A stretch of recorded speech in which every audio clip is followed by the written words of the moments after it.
प्रभु आपका धन्यवाद करते हैं सुंदर से समय के लिए कि आपने समय दिया तेरी आराधना करने का। और हम तेरा शुक्रिया करते हैं परमेश्वर कि सच में तू परमेश्वर हमारे जीवन में आता है और अपने भेदों को प्रकट करता है। आज का जो वचन है परमेश्वर हमारे जीवन के लिए परमेश्वर जीने का कारण और जीवित रहने का आधार हो परमेश्वर, और कैसे हमें चलना है तेरे उपस्थिति में हर दिन के समय में परमेश्वर। जब तक हम इस पृथ्वी पर है तब तक हमें तू बता परमेश्वर, तेरे लिखे हुए वचनों के द्वारा, तेरे मुख से बोले हुए वचनों के द्वारा हम मांगते यीशु मसीह के नाम में, आमीन आमीन हालेलुया। परमेश्वर का धन्यवाद करेंगे कि आज परमेश्वर हमसे बातें करना चाहता है। हम यिर्मयाह का 52 अध्याय खोलेंगे। जब सिदकिय्याह राज्य करने लगा तब वो 21 वर्ष का था और यरूशलेम में 11 वर्ष तक राज्य करता रहा।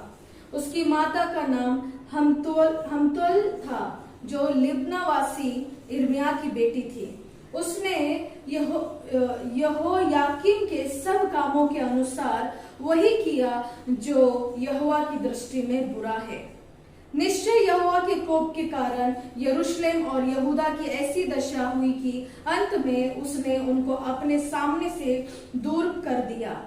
सिदकिय्याह ने बेबीलोन के राजा से बलवा किया और उसके राज्य के 90वें वर्ष के 10वें महीने के 10वें दिन को बेबीलोन के राजा नबूकदनेस्सर ने अपनी सारी सेना लेकर यरूशलेम पर चढ़ाई की और उसने उसके पास छावनी करके उसके चारों ओर किला बनाया। यो नगर घेरा गया और सिदकिय्याह राजा के 11वें वर्ष तक घिरा रहा। चौथे महीने के 9वें दिन से नगर में महंगी यहाँ तक बढ़ गई कि लोगों के लिए कुछ रोटी ना रही।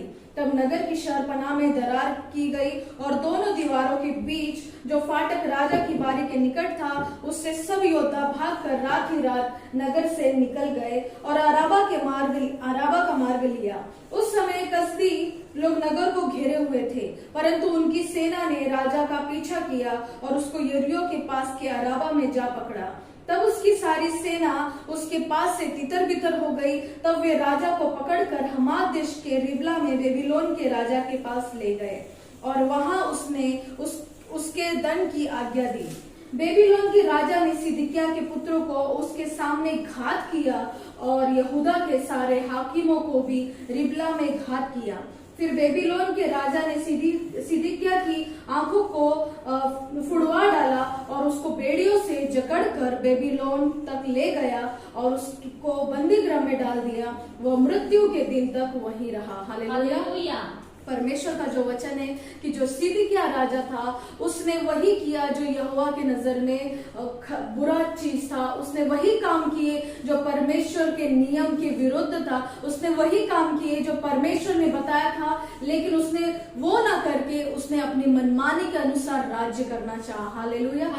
मैं आपको बताना चाहती हूँ कि जब हम परमेश्वर हमारे ऊपर अनुग्रह कर रहा है और उसके बाद हम फिर से अपनी मनमानी कर रहे, तो याद रखिए कि परमेश्वर हमें देख रहा है। उसका कोप भड़कने के लिए हम पर कभी भी ठहर सकता है। हालेलुया। जो सिदकिय्याह राजा था उसकी माँ ने जैसे उसको पाला पोसा, उसने वैसे ही जो आहाज राजा ने किया था, दूसरे राजाओं ने किया था, वैसे ही गलतियां इसने करना शुरू किया और उसने अपने 21वें वर्ष तक राज्य करने के बाद उसका जो उसने नबूकदनेस्सर जो बेबीलोन के राजा से बलवा करना चाहा, जबकि परमेश्वर के संदेशक ने जो भविष्यवक्ता यिर्मयाह ने उससे मना किया था कि उससे तू सुलह कर ले, तू उससे बलवा ना कर, नहीं तो सारा यरूशलेम को वो घात करेगा और इसको नाश कर देगा। हालेलुया। मेरे प्रियो, जब हम परमेश्वर के जो सेवक है उनकी बात ना मानकर जो उनकी तरफ से परमेश्वर का वचन आता है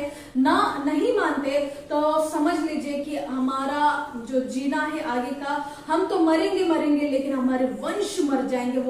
वो उस दशा में रह जाएंगे कि उनका कभी नामो निशान ही नहीं था। इस प्रकार हालेलुया जो उसने बलवा करने के बाद नबूकदनेस्सर राजा ने यरूशलेम पर जब चढ़ाई की, उसने पूरा घेरा बना लिया और उन लोगों को डरा कर रखा, यहाँ तक कि यरूशलेम में इतनी चीजों की दिक्कतें हो गई, रोटी तक नहीं थी।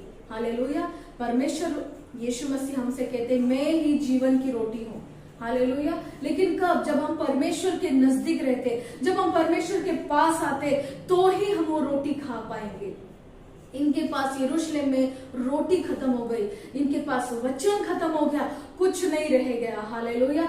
सबने पाप किया क्योंकि राजा उसमें से कुछ अगर होंगे भी, अगर परमेश्वर से भय रखते होंगे तो भी परमेश्वर का वचन कहता है अगर राजा, अगर अधिकारी गलतियां कर रहा है तो उसका सारा चीज प्रजा भुगतेगी। हालेलुया। अगर आप माँ बाप है, अगर आप गलतियां कर रहे तो आपके जो पापों का, आपका जो आपकी गलतियों का जो नतीजा है वो आपके बच्चे, उनके बच्चे, उनके बच्चे, ये पूरा वंश भुगतेगा। हालेलुया। इसीलिए परमेश्वर हमें बाइबल के एक एक ऐसे वचनों से बात करता है, एक एक शब्दों से, एक एक कॉमा, एक एक फुल स्टॉप भी परमेश्वर का जो वचन है वो महत्व है। हालेलुया। परमेश्वर ने कहा कि तुम जो लोग, इफिसियों 5:18 के अनुसार, कि तुम दाखरस के मतवाले ना बनो। हालेलुया। वो दाखरस यानी वो दारू की बात नहीं, लेकिन हर एक चीज जो हमारी गलतियां हम करते, जो हम हमारे रोजमर्रा की जिंदगी में कर रहे, परमेश्वर को ग्रहण करने के बावजूद, बपतिस्मा लेने के बावजूद, पवित्र आत्मा में भरने के बावजूद हम वही पुरानी जो हमारी रीति रिवाज, हम पुराने जो हमारा मनुष्यत्व था वैसे ही जी रहे, तो खतरे में है। हालेलुया। क्यों मैं आपको बता रही हूँ? क्योंकि वहां पे लिखा है कि तुम जो लूचपन कर रहे हो इसका पलटा लिया जाएगा, परमेश्वर तुमको छोड़ेगा नहीं, लेकिन तुम इन सबको छोड़कर आत्मा में रोज के रोज परिपूर्ण होते जाओ, सिद्ध होते जाओ। हालेलुया। परमेश्वर का जो वचन है, सिदकिय्याह राजा ने बिल्कुल सुना नहीं, वो भागने की कोशिश किया, उसे लगा मुझे कोई नहीं देखेगा, लेकिन जब परमेश्वर के वो हाथ में गिरा, वो बहुत ही डेंजर हो गया, उसको अंधा कर दिया गया, उसको आंखें, जो आंखों से उसने परमेश्वर को देखना ना चाहा, हिजकिय्याह राजा की तरह न देखना चाहा, ना प्रभु का वचन सुनना चाहा, परमेश्वर ने उसकी आंखों को जो उसके विरोधी थे उनके द्वारा आंखें निकलवा दी गई, और ये अंधा रहा और अपने मृत्यु तक बेबीलोन में गुलामी करता रहा। हालेलुया। अगर हम परमेश्वर में हर दिन, परमेश्वर की जो नियम है, बहुत टाइम लगता है कि ये कठिन है, लेकिन परमेश्वर का वचन कहता है कि तू सिद्ध होते जाएगा। अगर हम दुनिया में रह के दुनिया में नहीं होना है। हालेलुया। परमेश्वर का जो वचन है, आप सोचो सिदकिय्याह राजा के साथ क्या हुआ, और उसका दोनों जो बच्चे थे, जो लड़के थे, जो वंश थे, वो भी मिट गया, सब लोग मिट गए। हालेलुया। परमेश्वर, अगर हम अपनी सोच के मुताबिक इस पृथ्वी पर रहेंगे और अपनी सोच और विचार से चलेंगे तो निश्चय मारे जाएंगे, लेकिन परमेश्वर के विचार और नियम से, योजनाओं से चलेंगे तो हम, परमेश्वर हमें कहता है अगर तू मरेगा भी तो तू अगर भूखा भी रहेगा तो भी मरेगा नहीं, तो प्यासा भी रहेगा तो भी तू मरेगा नहीं, क्योंकि मेरे संगति में मैं तुमको भूखा नहीं रहने देता हूँ, ना तुम्हें प्यासा रहने देता हूँ। मैं इस दुनिया के खाने की बात नहीं कर रही हूँ, मैं वो बात कर रही हूँ जो परमेश्वर ने अपने नियम को दिया, अपने वचनों को दिया। हालेलुया। परमेश्वर आपको इस वचन के द्वारा आशीषित करे। अगर आप आज भी गलतियां कर रहे, आज भी आपके हृदय से आप गलतियां कर रहे, आपको पता है, और आप परमेश्वर के वचन आ रहे, प्रभु के सेवकों के द्वारा, वचनों के द्वारा आप जब बाइबल पढ़ते हो, उस टाइम जब प्रभु का वचन आपको आ रहा है और आप उसको नजरअंदाज कर रहे, तो आपकी नजर कभी भी जा सकती है। आप याद रखिए, मैं आपको डराने के लिए बात नहीं कह रही हूँ, लेकिन जो परमेश्वर का वचन है वो कह रही हूँ कि परमेश्वर हम पर दयालु है, अनुग्रहकारी है, वो सब कुछ है, लेकिन कब? जब हम उसके संगति में चलते, जब उसके वचन के नियम पर हम चलते, जब वो हमें हर एक बात बताता, उस पर हम उसमें बढ़ते हैं, तो परमेश्वर कहता है कि तुम्हारी कठिन सी कठिन चीजें क्यों ना हो, ये तुमसे दूर हो जाएंगे। हालेलुया। तुम्हारे जो भी गलतियां मैं उसको नजरअंदाज करूंगा, मैं तुम्हारे जो पापों को पूरब से लेकर पश्चिम तक मैं फेंक दूंगा, मैं याद भी नहीं करूंगा। लेकिन जब हम पश्चाताप करते हैं और गिड़गिड़ाते, क्योंकि यिर्मयाह ने सिदकिय्याह राजा को कहा था तो पश्चाताप कर यहोवा के सामने, क्योंकि तूने यहोवा के विरुद्ध पाप किया है, उसकी नजर से गिर चुका है। हालेलुया। लेकिन उसने नहीं मानी और उसका नतीजा परमेश्वर का जो वचन बता रहा है कि उसका पूरा खानदान तबाह हो गया। हालेलुया। परमेश्वर का वचन आपसे ये बात कर रहा है कि हम अपने आप को सरेंडर करें, हम अपने आप को परमेश्वर के हवाले करें, कोई चिंता ना करें, कोई अपने दिमाग के सोच और योजनाओं से ना चलकर परमेश्वर के योजनाओं से चले। जो उसने कल्पनाएं किए वो हानि के नहीं वरन लाभ किए। आप याद रखिए, परमेश्वर ने हमसे बड़े वायदे किए। अपनी आंखों को बंद करेंगे और प्रार्थना करेंगे, जैसे मैं प्रभु की सेविका जैसे प्रार्थना करूंगी आप इसे रिसीव करेंगे और परमेश्वर में आप वापस फिर से एक बार और माफी मांगकर पश्चाताप करके आएंगे तो देखेंगे परमेश्वर का अनुग्रह आप पर बना रहेगा।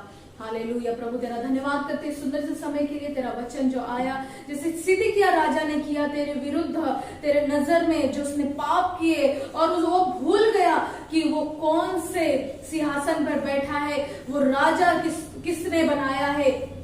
जो राजाओं का राजा प्रभु का प्रभु यीशु मसीह ने उसे राज्य करने के लिए बनाया, लेकिन उसने अपनी मनमानी करने के मुताबिक उसने तेरी बातें न सुनी, तेरे सेवकों की बातें न सुनकर अपने जान गवा बैठा और यहाँ तक कि वंश चला गया। प्रभु होने दे आज मेरे प्यारे भाई बहन जो अपने मुताबिक चलते, प्रभु होने दे जैसे ही वचन सुनने के बाद पश्चाताप करे, तेरा अनुग्रह, तेरी दया और तेरा आत्मा इन पर उतरे ताकि ये चले तेरे उपस्थिति में और ऐसा ना करे। आज जितने बीमार है, जितने लोग आत्मा में बीमार है, उन लोगों के लिए मैं दुआ करती हूँ कि इनकी आत्माओं जो बीमार है तुम ठीक हो जाओ।